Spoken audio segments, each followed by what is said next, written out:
السلام علیکم ورحمۃ اللہ وبرکاتہ۔ دوستو، نبی صلی اللہ علیہ وسلم کے طائف کا واقعہ، طائف کے لوگوں کو اسلام کی دعوت دینا۔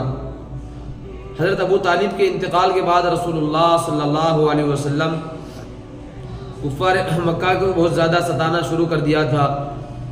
اللہ کے رسول صلی اللہ علیہ وسلم نے اس ارادے سے طائف کا سفر کیا کہ وہاں کے لوگ اگر مان لیں گے تو میرے مددگار بن جائیں گے، اسلام کو طاقت ملے گی، مدد ملے گی۔ تو اللہ کے رسول صلی اللہ علیہ وسلم طائف چلے گئے۔ طائف جا کر اللہ کے رسول صلی اللہ علیہ وسلم نے جو وہاں کے جو سردار تھے، 3 نام بتائے جاتے ہیں، عبد یا لیل، مسعود اور حبیب۔ اللہ کے رسول صلی اللہ علیہ وسلم نے سب سے پہلے ان سرداروں سے ملاقات کی، کیونکہ دوستو جو گاؤں کا، جو شہر کا جو بڑا ہوتا ہے، اگر اس سے ملا جائے اور وہ ہماری بات پر متفق ہو گیا، راضی ہو گیا، تو اس کے بعد کام کرنا بہت آسان ہو جاتا ہے۔ تو اللہ کے رسول صلی اللہ علیہ وسلم نے اس ارادے سے ان سرداروں کے پاس گئے اور انہیں سمجھایا، بتایا کہ میں اللہ کا نبی ہوں، اللہ کا رسول ہوں، اور یہ اللہ کی بھیجی ہوئی کتاب قرآن پاک ہے۔ اللہ کے رسول صلی اللہ علیہ وسلم بڑی نیک تمناؤں کے ساتھ طائف گئے ہوئے تھے۔ ان لوگوں نے جناب رسول اللہ صلی اللہ علیہ وسلم کی بات کو ماننے کے بجائے آپ کا اس طرح انکار کیا، آپ کو اس طرح انہوں نے دھتکارا۔ ایک نے بولا کیا اللہ کو تیرے علاوہ کوئی نہیں ملتا کہ جس کو نبی بناتا؟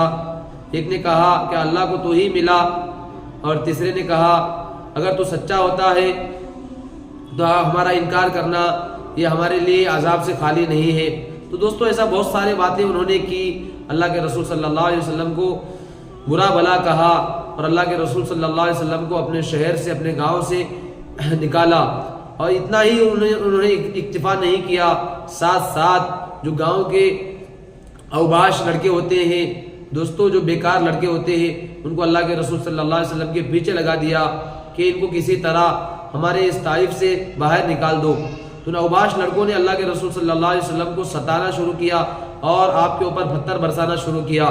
تو اللہ کے رسول صلی اللہ علیہ وسلم خون سے لہو لہان ہو گئے۔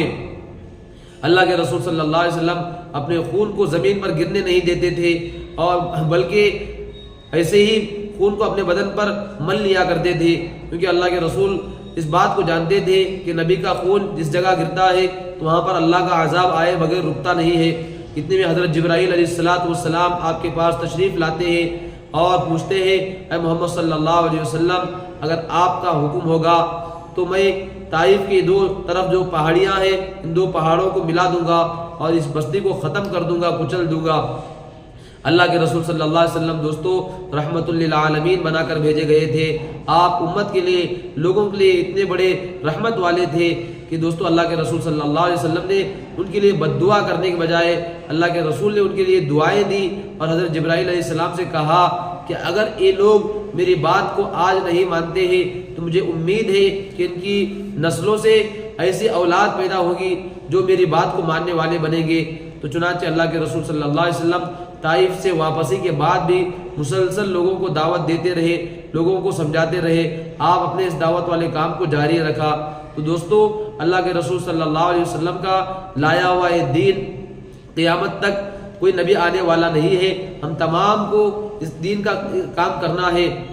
تو ہمیں بھی چاہیے کہ اس راستے میں، اس کام کے کرنے میں بہت سارے تکالیفیں، حالات، پریشانیاں آتی ہیں۔ تو دوستو ان حالات، پریشانیوں سے ہم ہمت نہ ہاریں، دوستو ہم اپنے آپ کو